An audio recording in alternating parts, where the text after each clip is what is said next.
I chose the outside, the great outdoors for my shot Dude, today. your situation looks amazing. It would be too hot here in Vegas if Yeah, I was doing what 100%. you're You'd have to doing. be doing all your recordings at like 4 a.m. Yep. All right. Well, let me get us started and then we'll make the party go.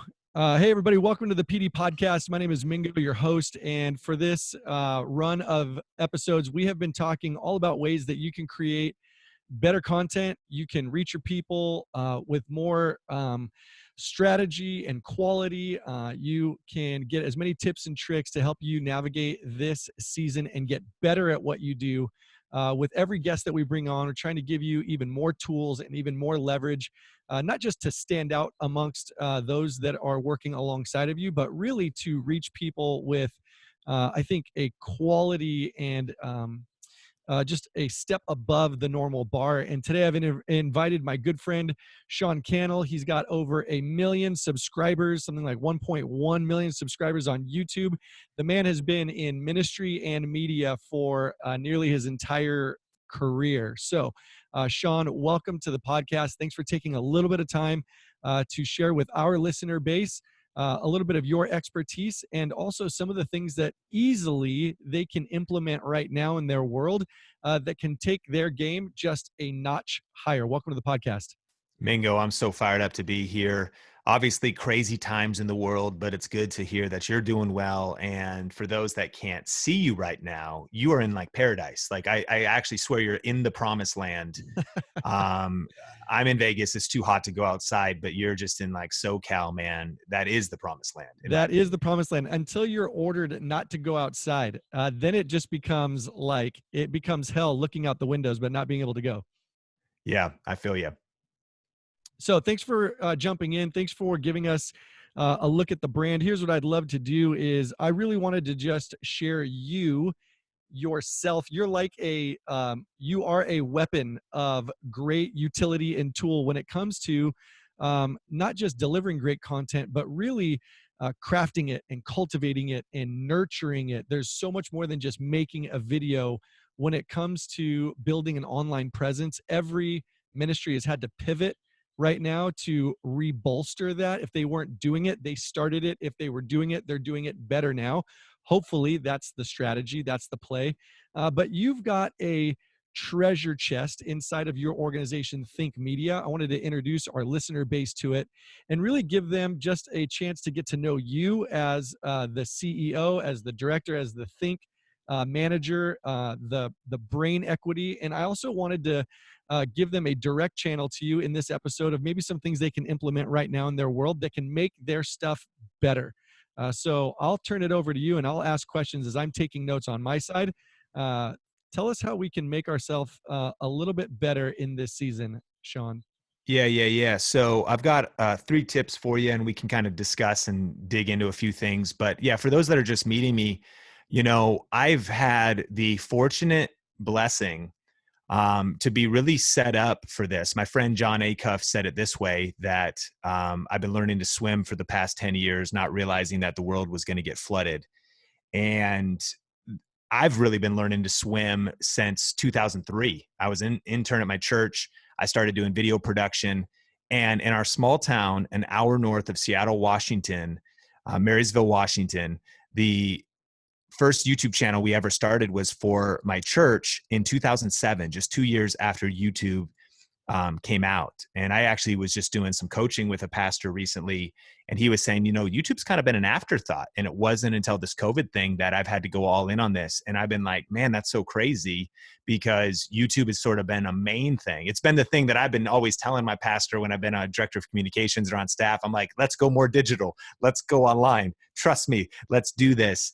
And now we're kind of being forced into that position. And so whether it's YouTube, I've been live streaming for years, and I've had the fortunate chance of being the director of communication with Benny Perez at the church LV in Las Vegas, where we had a TV show. We had an online campus. I was the online campus pastor along with my wife, again, years before any of this stuff started. So I do think that there is in every obstacle hidden opportunity. And this is a wake-up call for us, right, to really go all in on these things.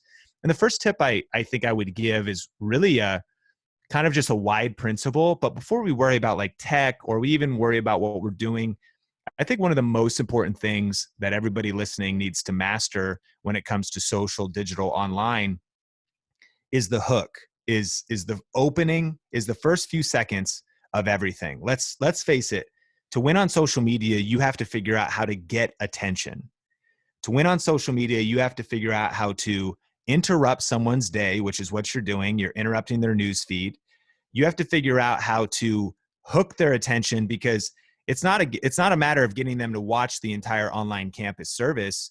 I think we take it for granted that people are going to stick around and do that. I think you need to, for lack of a ministry word, sell them on it. Why am I going to stick around? What's coming up? Why should I stay here? Which is why the hook is so important. Now, for those, everyone's listening to this as a communicator, and they might have been like, wow, that's so deep. Well, no, you've been studying that, man. Yeah, What's the that's been your opening of a tactic. sermon? Yep, Like, that's if the you tactic. don't have a good sermon opening, then no one's going to be connected and engaged for the rest of the message of the sermon. Like, this is true for anything. Like, hopefully that first song in worship is teeing up the rest of the songs. Hopefully it's a banger. Yeah, it's right. So we just need to really translate that online. And I think, like, when I'm coaching people on YouTube, this is now tactical. Do not start your YouTube video with a 60-second intro, like the song to Friends, I'll be there for you, clap, clap, clap. Like, what they do in sitcoms, let's look at reality TV. If you're watching Keeping Up with the Kardashians, which no one listening to this does, and if you do, then we just know that God is no. If you watch any reality show, I've never even really seen it, but I've maybe saw the opening, and of these shows, what do? They go coming up, and Right. it's like, Kim, I can't believe it. Throws a coffee mug, breaks on the wall, and then it's like, he cheated on me. I can't believe. They show you all the drama. They hook your attention to sell you on watching the rest of it. If you're watching Good Morning America, coming up, the most dramatic story that you really are going to want to see, but we're not going to show you it till the end. We're going to But tell these you about it commercials right now. first. Yeah, exactly. And so, number one, Mingo, I think is really thinking through what we're crafting right now. Biggest mistake, I see pastors that are going live on their phone, which I'm glad they are, that are doing Bible studies on their phone, that are doing a Facebook Live and are bringing people on, is turning it on and going, is anybody watching? No. Oh wait, there's nobody here. Let's just give it a few seconds. Let's give it a few seconds. I'm going to give it a few seconds for some people to come on real quick. I'm going to give it a few seconds. No, what you need to think about is you need to think about the replay value. Yeah, that's good. When you're doing a Facebook Live, you turn your Facebook Live on and you go, hey, welcome to this week's Bible study. Today, you're talking to nobody, by the way, because no one's there yet. Today, I'm going to be taking our Ephesians series to the next part and really diving in to what Paul was alluding to and the power that we have.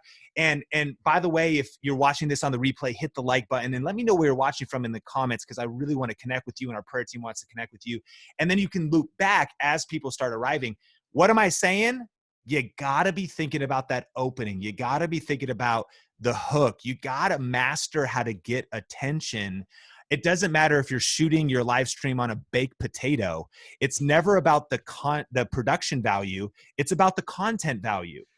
You need to be thinking about the content itself and master. This is communication. And I want to encourage everybody listening. You're actually already probably pretty great at this. You just need to translate it online because you're already crafting messages, sermons. You're trying to get people's attention with your print graphics that you used to use, and now it's all digital. It's kind of the same thing, and it needs to touch every area of our ministries.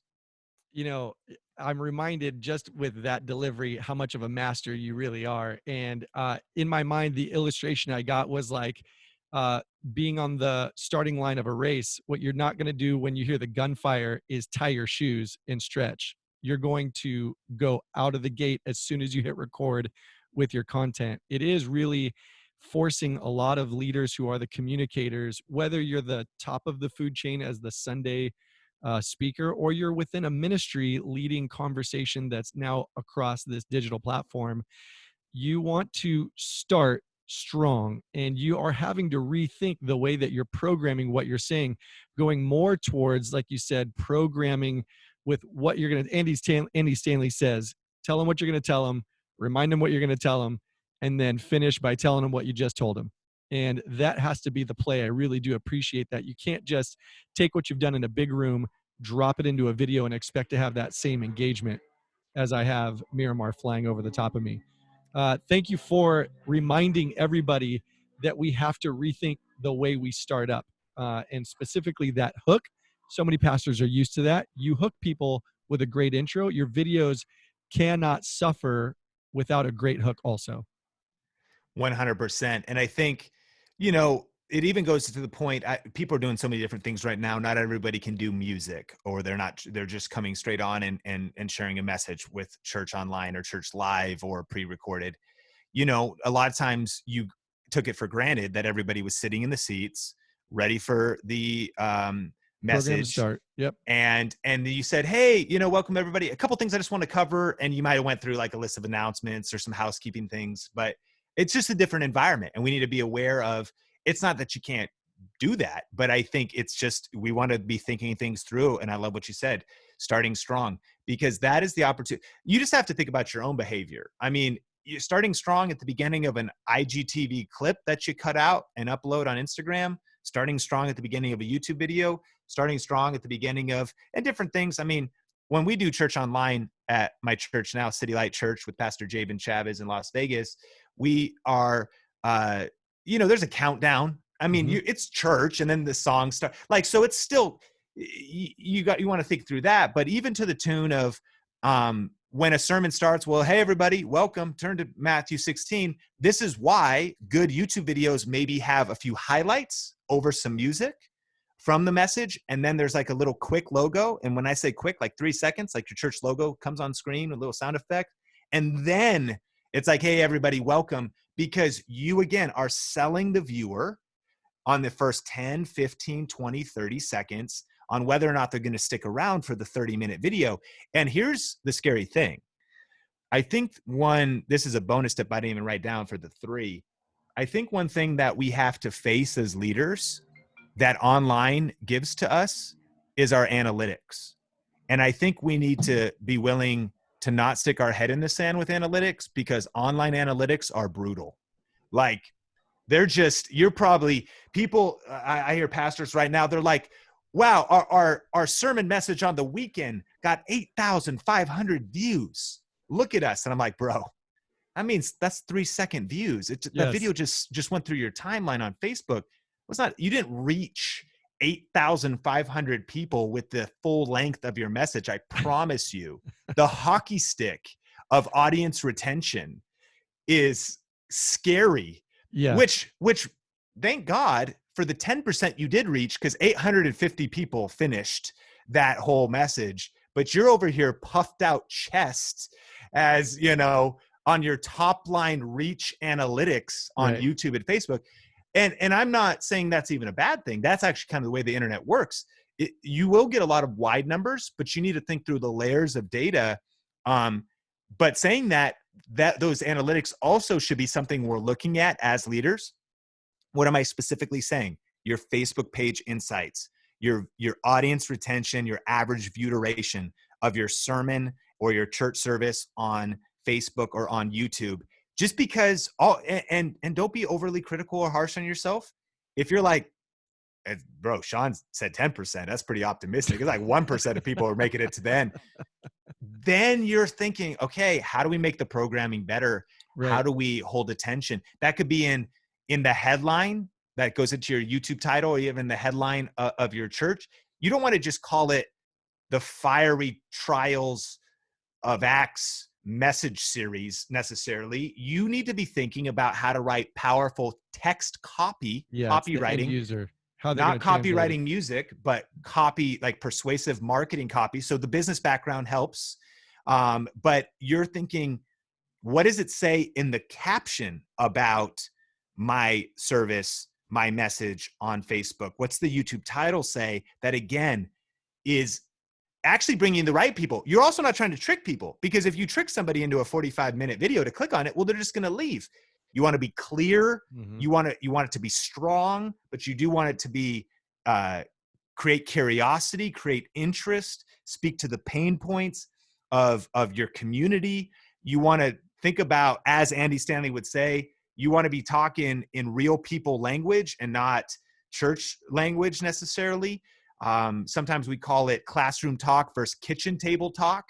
The right title, the right text to lead into your message might speak right to the heart of that individual that says, I do need to stop in my feed and stick around for what's coming up. So the words, the visuals, even built around our live streams and our videos can really enhance this idea of grabbing attention and then working on holding it for as long as possible. I like that. To speak to your count on views, everybody had to rethink the way that they were going to measure engagement. You used to just be able to count, the old church phrase is butts and seats, right? If we got butts and seats, that was like the metric that we use. Some people value it, some people don't. It just, a metric is a metric. It helps you measure how, you go from the next, what you're at now, what benchmark to the next thing, whether you've got more or less. And I heard a great article from Carey Nieuwhof who said, if you're just counting those 1-second viewers, it would be the same as counting people that drive by your church on a Sunday morning and adding that to your roster. So you do But have to Mingo, we do decide. that sometimes. Some pastors do that though. They're like, man, our Easter numbers were big. Not only it was. I saw this car drive by in the parking lot. We're just going to count them. I think they were a family of 5. It's important, whether you obsess about the numbers or not. I think there's wisdom in understanding how you grow 1% from one week or one stream to the next one. And Jay Cranda, he's an online pastor at Saddleback, does a great job of navigating leaders through this online reality. And I love what he says. He says, just commit to getting 1% better every time you go live. Every time you put a video out there, just commit to going 1% better. And over time, that pressure release of getting it perfect every single time you go, I think it just creates margin for you to improve in small ways that over time make a big difference. I agree 100%. And that goes back to a lot of what we're saying can seem overwhelming. And there's so many things to juggle right now. Like, oh, shoot, I'm doing so many things wrong. We all are, there's so many things I need to improve. We all are. I've got 1 million subscribers on YouTube and I'm positioned as a video and audio and tech expert. And I just put out a video that had so many plosives, literally talking about a microphone. And I got just shredded in the comments and like, who do you even think you are? Which people are mean and really on edge right now. But on the flip side, it's like, shoot, I'm like, man, I missed it on that one. Like I bombed on that one, but it's like, learn and get better. Sometimes you win, sometimes you learn. Yeah, let me pivot into that one a little bit heavier because there's a lot of people who aren't ready for the anonymous tomato thrower when it comes to their online content, and a lot of pastors, they're feelers. They put something out there, they're already dreading it before it goes onto the internet. They're picking it apart in their own mind. What tools do you deploy in your own world? How do you navigate the naysayers when it comes to stuff that you're putting out there? Do you eat a quart of ice cream? Do you cry on your wife's shoulder? I mean, what do you do? I mean, I think you're right. Certain people, you mentioned pastors or feelers, but I think actually we're just all humans. And I think the first thing to acknowledge is it is terrible. It's awful every time. I mean, sometimes there's the negative comments or whatever, which you could tell is like some 14-year-old gamer kid that's like, you're so stupid. I can't believe you. And there's like no picture. Like, and that doesn't really hurt because you like kind of get the energy. But what's real awful is when someone breaks down a detailed comment that criticizes you in a specific way that, if we're honest, has a lot of truth to it. Like that's actually where it really gets. And you think to yourself, though, that doesn't make it right. I mean, it's not a decent human to tear you down. And we actually truly should have grace for one another. And I heard it was Billy Graham that said, though, that the best leader can learn from their critics. Yeah, that's great. And if we're listening, I think that, I've also heard phrases like, if you give too much credit, though, to the criticism, you shouldn't give credit to the criticism or the praise, because if you give too much weight to the praise, it could lead you to pride. If you give too much weight to the criticism, it could lead you to depression. And you don't want to go into either of those directions. Yeah. But on both sides, you kind of take each thing with a grain of salt, keep, a soft heart, but thick skin, especially on the internet. YouTube comments are like a dumpster fire. I mean, it's maybe just going into it, knowing it's gonna just is what it is. And I also think we could be overly critical of the people watching, like, or being negative. You can't, in a way, like, just try to have empathy. I think that's the ultimate. Like, That's a great empathy word. is they're coming from an absolutely toxic place, and put yourself in their shoes. If you're in a place where you're trolling around the internet, dropping negative comments on people's videos, like, you've got your own problems. Like, you're in like a place that you're probably not super healthy. You maybe don't have a ton of self-respect, so you're trying to tear others down. So you want to have that empathy for people, but they're just driving by. These Yeah. aren't, if it was someone closer to you, Proverbs says, like, it's the wounds of a friend that I want. Like, Mhm. but these are not friends, and they might just zoom by and they're just making a snap judgment. So don't even necessarily give it a ton of weight. That's the way the internet is. Everyone's headline reading. That's definitely, I think, something to think about. And I also like to think, though, I was just rereading the Gospels and went through John. And if it is true persecution, because here's the real problem. We call persecution when people are like, your audio was really bad. It Right. really was bad. I get a Like, 2-star rating and I'm like, boo, I'm being persecuted, babe. yeah. And it's not everything's persecution, but Jesus also made us a promise and said we'd be blessed when we would be persecuted. So Right. if you're sharing the gospel in these, if you will, anybody can watch environments, we should anticipate that it could trigger people, that there could be anger, that there could be a spiritual dimension of response to that, of Totally. negativity. So there's that side. And I think, though, that this goes more into, you got to put on your armor every day. I mean, and So good. you Man, really, yeah. every So day you good. got to get up and be ready for both sides. That, man, I got to, like, anything, because pastors know this. Like, you got stuff, you got emotions and leadership dynamics happening amongst your staff. You got, like, staff members throwing stuff at you, and they're maybe it's not even at you. They're in a weird mood, and you're like, Yeah. why are you bringing that energy into this room? And then you got comments coming at you, and then you got someone who's been a longtime church member, and they just are way more vocal online about every detail that's wrong. So there's just a lot to navigate through. You got to be just ready, get your heart protected, That's amazing. I and think get up. actually a lot of people have underestimated how much, personal impact they would get from putting something out into a very public space. I know that I personally, I was not preaching to a camera for, the last 18 months. I've been the lead pastor of this church. And when we pivoted to just being me and this camera in front of me, I really underestimated, what it was going to take to have that empathy to deliver to a camera, but also imagining on the other side, somebody was actually there listening. It's been one of my favorite pieces of coaching that has come into me in this season is, you're taught in a room, you're looking at hundreds or maybe you're looking at thousands and you're trained to speak to the one. And right now you're looking at one lens and you have to think on the other side. I'm speaking to, a group of 5, a family of 6, maybe a room of 10. So you're having to reverse that psychology. And for a lot of pastors, they're tripping on the idea that they can't deliver the same way because it's just a lens with no face on it. I know pastors that have like printed pictures of their church members and they've pasted them up on the seats as they've like tried to supplement that feeling. But it's true that it's beyond physical. It is spiritual, it's mental, and you have to enter into it. Like, I love what you said. You put on the armor because you're going into a battle in a new framework that doesn't it shouldn't be undermined. It shouldn't be treated as any less important. When you step in front of a camera, all of the spirit is also there and able to work through you if you invite him into that process. 100%. And I think it's a commitment to falling and failing forward, and learning. I mean, you got to keep learning. This is the season of sharpening the saw more than ever before, learning a new set of skills. And to your point, learning a new set of skills spiritually, emotionally.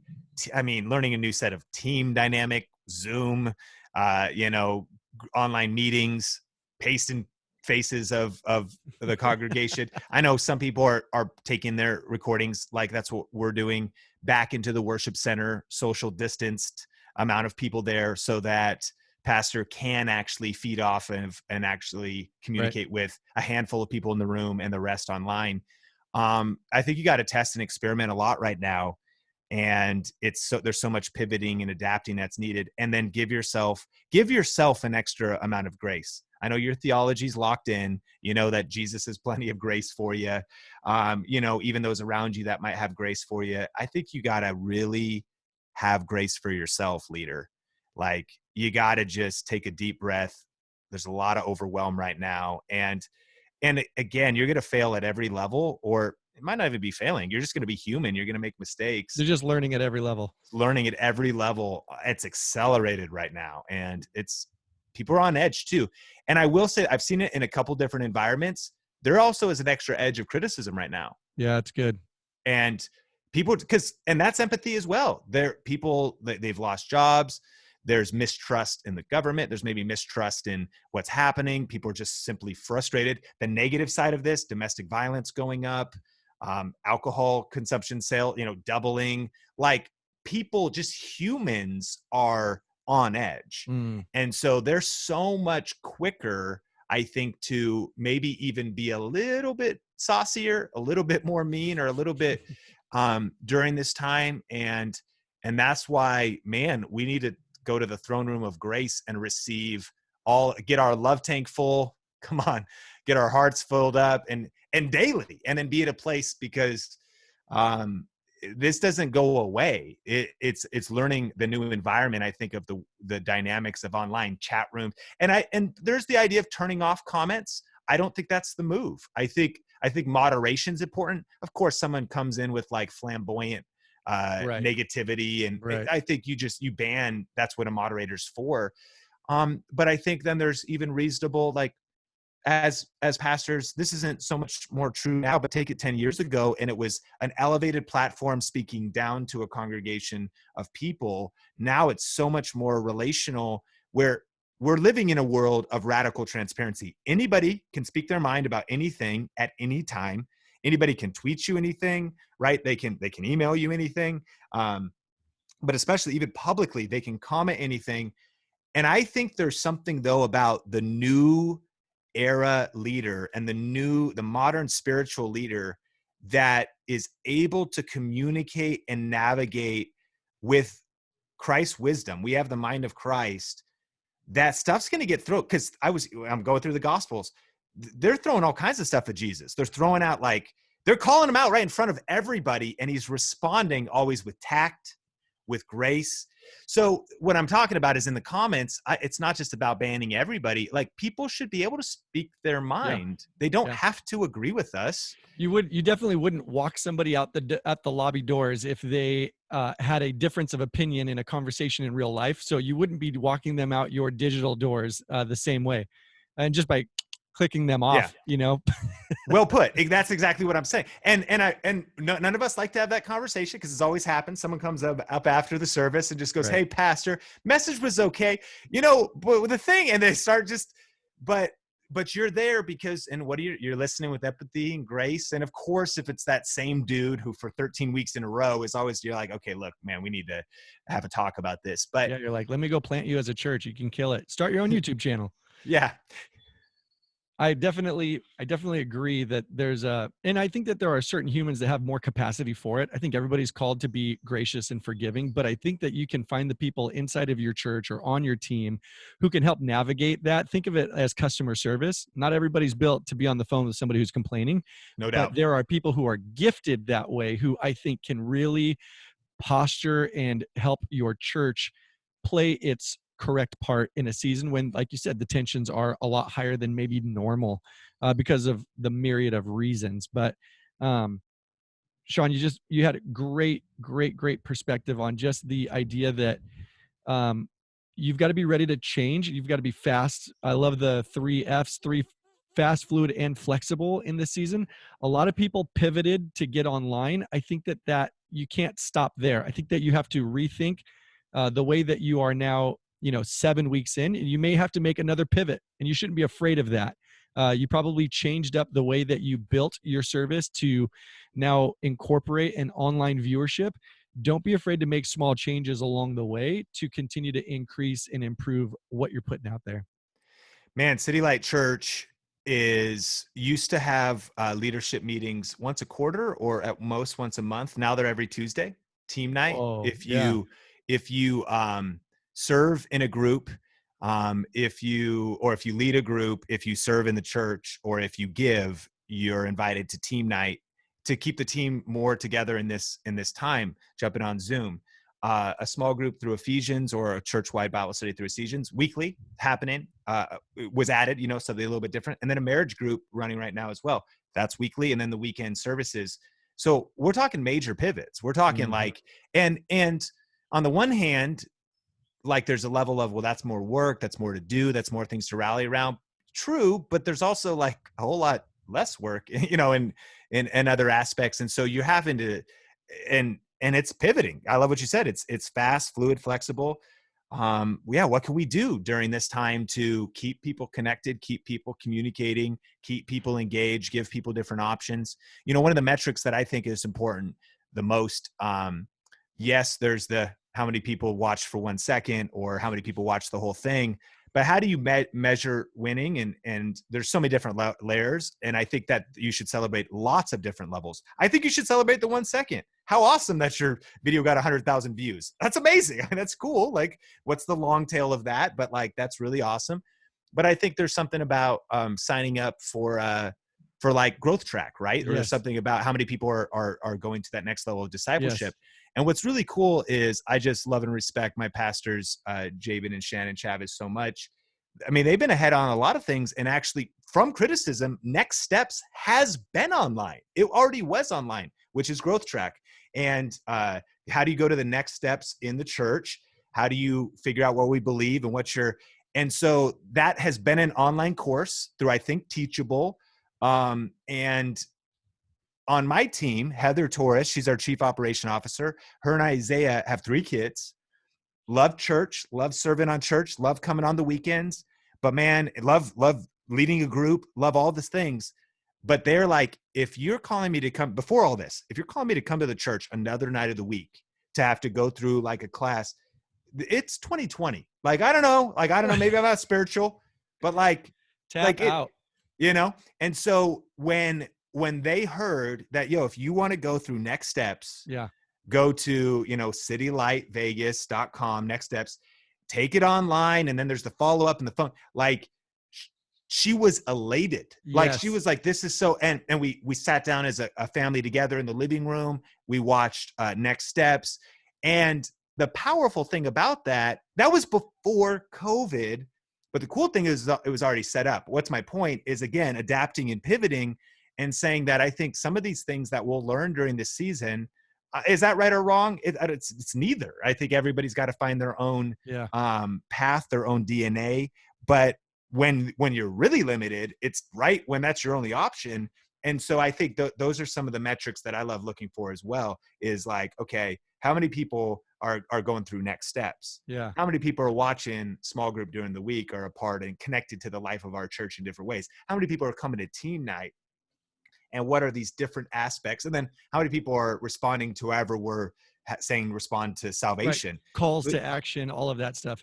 Metrics should always be layered, right? They should be like onions or like a Photoshop file, that there are different layers of metrics that you're able to assess and measure, not just one standardized, how many views did we get? And then that becomes the only metric. The smartest people I know are doing that deep dive of multi-layered metrics to be able to engage, they're evaluating maturity and engagement and new processes and new viewers. It is a perfect time to rethink everything, which as I pivot us, because honestly, you are the person who I could talk to all day long about all of these strategies and just put them on a platter for people to consider and consume at their own pace. If people want to just go a mile deep with you, what is the channel that they can do that? I know you're available for coaching. I know you've got free content online. Let's tee some of that up for our listeners so that when they want to go deeper, they can find you in other spaces. Yeah, just for any of those that like to close loops in my tips, I'll just lay out Yes, all three. I did. I was thinking. I was And measuring the time. I got a I'll counter. tie them in. I got a counter here, and I'm like, oh god, All good, Sean's all a good. valuable player, and I don't want to waste his time. Close the loop on those tips. Tip number one is the hook, right? Start strong, get attention. Tip number two, AVL, audio, video, lighting. I'll come back to that. Tip number three, YouTube is a search engine. And I really think YouTube is where you should be hosting your messages. One of the places you're streaming live, Yes. and one of the places you're leveraging potentially smaller bite-sized pieces of content for search. I think I can answer those two tips with a lot of the resources you're talking about. I think that everybody watching, and we already thought about AVL. We thought about that in terms of the worship center. Like there was a church conference I used to go to called the AVL conference, audio, video, and lighting. And we talk about soundboards and lighting the stage. And I think that those same letters apply to all of what we're doing right now with going online. Now, here's the cool thing. AVL can be as simple as putting your smartphone on a tripod, sitting in front of a window, or getting a little softbox light kit and getting a plug-in lav mic or some kind of wireless mic, just so that the viewers online are getting better audio, video, and lighting. Yes, you can just go live on your smartphone. And yes, Pastor, please don't do that up angle, up your nose, vertical, weird shot when you're, streaming on Instagram Live. Like, think things through a little bit. But I think that sometimes we're in a super echoey room. We're a few feet away from our phone and it's concrete everywhere and it's like horrendous audio. Like you don't have to break the bank to fix that. To the tune of around $60, you can accessorize your smartphone and get some good audio, video, and lighting. So we have a little aggregated website. It's called thinkmediatools.com. That's thinkmediatools.com. And that actually lists out quite a bit of resources that I think everybody listening would find interesting. We talk about the software we use. We talk about the royalty-free music we use, our live streaming gear and setups. And if just that website alone, I think would point people into a lot of directions, some of the best videos. And so that's Think Media Tools. And the YouTube channel is called Think Media. It's many people maybe don't know this, but you can not only search YouTube, but if you go on an actual YouTube channel, there is a little search bar of just that channel. And so Think Media is a pretty large library of videos now. We're a team of 11 based in Vegas with a few remote people. And we have multiple content creators. We have like full tutorials on editing. We have lots of live streaming tutorials, budget camera setups, and a lot of things even directed. Omar is part of the media team, really leading the charge with video and stuff at City Light Church. He's done breakdowns of how to quickly edit IGTV, sermon clips like fast. So if you go to Think Media and you have a topic in mind that you want to learn about it, chances are we've covered it. And so using that search bar and just typing in the word live, and you could probably see what we're doing about live or live streaming. I've got a video on Facebook Live that has 8 tips of how to structure a Facebook Live to get attention, what to say at the beginning, what to say in the middle, what to loop back at the end. So again, I kind of threw a lot at you, but I think if you go to thinkmediatools.com or just the YouTube channel Think Media and use that search function for maybe a pain point you're going through, we're here to help. And then I'm everywhere on social at Sean Cannell, rhymes with YouTube channel. That's just like that. Oh my gosh, that was perfect. And that's SEAN, just like Sean Puffy Combs, or Sean Connery, SEAN, last name Cannell, CANNELL. Would love to help people on Instagram DMs or on Twitter, maybe with a specific pain point. And we have a lot of resources in our world. And then number 3, I wrote a book called YouTube Secrets. And I wrote a book years ago called YouTube for Churches, still on Amazon. It's an ebook. And I just, landing the plane, YouTube is the #1 video site in the world. It's the second most visited website in the world. It's the second largest search engine in the world. There's over 2 billion monthly active users. It's free to use and stream unlimited, upload unlimited HD and 4K content, stream in 4K if you want to. It has the largest technological infrastructure in terms of scaling, resolution and frame rate and reaching people on all kinds of different mobile devices natively in the most efficient way possible. There is no competitor I know there's awesome churches that are maybe distributing their stream on their own or doing whatever, but YouTube is a juggernaut in terms of Mm. bandwidth and infrastructure and just everything that they can handle. And it's also, again, Google revealed that 65% of people go to YouTube wanting to answer a question. Now, to the listener, have you ever gone to YouTube and been like, how do I fix my dishwasher that's leaking outside of underneath of it? Or what pressure washer? Here's things I've done. What pressure washer should I buy? What was one I did recently? Beginner tips for Final Fantasy VII Remake. That's right. Yes, I saw you added it to your family. Yeah. Um, like you go to YouTube looking for questions, like you go to YouTube trying to answer specific questions, and we have answers to questions, whether it's questions about faith, uh, salvation, marriage, relationships, um, the Bible specifically, Bible study questions, ministry. I mean, and so I think there's a huge opportunity um, for every church to really lean into YouTube. And so we cover that on Think Media. And I think that book, YouTube Secrets, is written from a kind of a business social media influence perspective, but it is absolutely relevant. We talk about the 7 C's of YouTube success. And I think that, again, some of the churches that saw this coming, and they didn't, maybe not this exact thing, but like when's the best time to start a YouTube channel? 2005. When's the second best time to start a YouTube channel? Right now. Right now. And it really is still early because a lot of people are scrambling to catch up. And so we're here to help to shorten people's learning curve. I've been doing this for over a decade, and I believe we can compress decades into days for people, because Proverbs tells us that buy wisdom. Wisdom is the shortcut. Wisdom is the principal thing. Though it's worth more than rubies, worth more than gold. Plans succeed with multitude of counselors. And so we have a ton of resources to help you go further, faster, and answer your questions, getting your AVL dialed in, getting the strategy side of YouTube dialed in. And I forgot, we have a new podcast. We started a podcast this year and a new YouTube channel. It's called Think Marketing, and it's the Think Marketing Podcast, available on all platforms. And it's a YouTube channel. Mingo, in my opinion, video podcasting, I talked to Carey Nieuwhof about this, even if it's not your main thought, you got a video podcast, because when you do, you can upload those podcasts onto YouTube as well. They become searchable, indexable by Google. Apple is not very searchable. It's never been very discoverable. Google is whatever. Spotify is awesome. But video podcasting to all listeners, even to the tune of with sermons or with messages, let's remember, YouTube is owned by Google, and YouTube is a search engine. So even from a place of building a content library, a searchable library, a body of work, a body of messages and assets or whatever for your organization, your thought leadership, YouTube via video podcasting, and then distributing the audio everywhere else. Even if it takes you a while to ramp up into that, that's a huge thing. So we're practicing what we preach. We're about 6 months into the Think Marketing Podcast, a new YouTube channel, which we're just kind of letting it be its thing. Like we kind of mess around. Like Think Media is the main deal, but that's where we're archiving and having our weekly podcast go on YouTube and go on all the audio platforms, and committing to once a week.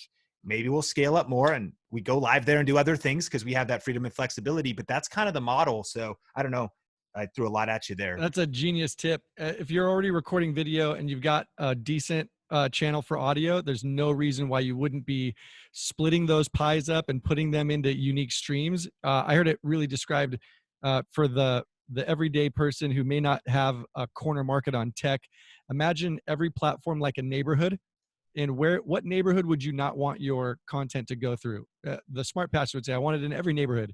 So you put your audio in podcast form, you put your videos on YouTube, you do a combo of them in whatever platform you can find. To your credit, Sean, that's exactly what this podcast has done also. Is we've chopped them up and we've put them in every place you could possibly imagine. I remember when IGTV started, you jumped on it so fast, and I was thinking in my mind, I'm like, smart pastors will figure out a way to deliver their content without overloading their schedule. They'll figure out a way to segment what they're already making, and they'll drive it into that channel, and boom, you now bought a house in this new neighborhood. Mm. um, so Sean, you're so freaking smart, man. I really do appreciate you sharing. It is a boatload of wisdom. A lot of pastors, a lot of ministry leaders overwhelmed by how many options are really out there, and you really help us rightly decipher, not getting, the tail ahead of the dog, but to really think of our approach. That has to do with our content before we ever turn a camera on, flip on a microphone, balance the audio. You're telling us really examine content. You're telling us don't be overwhelmed by the options. You can do anything great with what's in front of you by knowing how to deploy it correctly. Thanks for leading us to your website. Thanks for Think Media doing all of that heavy lifting for decades now. That is now allowing pastors to not have to reinvent the wheel, but they can go learn off of your mistakes, your victories. Thanks for reminding us that we're all human, that empathy matters in this moment, and that we're all learning. I really do appreciate you. Mingo, thank you for your kind words. And I love being able to hang out with your community and appreciate you so much as well. Thanks for having me on. Yeah, man. I'll put all of that information that you gave us in our own show notes. And then we will link, Sean, real quick. If people are on their cell phones and they want to go find you on social, where can they do that right now? At Sean Cannell. Sean Cannell rhymes with YouTube channel. Last name Cannell. At Sean Cannell everywhere. Sean Puffy Combs, SEAN on the front. For all my class of 2000 listeners, Sean Puffy comes, baby. That's right. Sean, we appreciate you, man. We'll talk to you soon.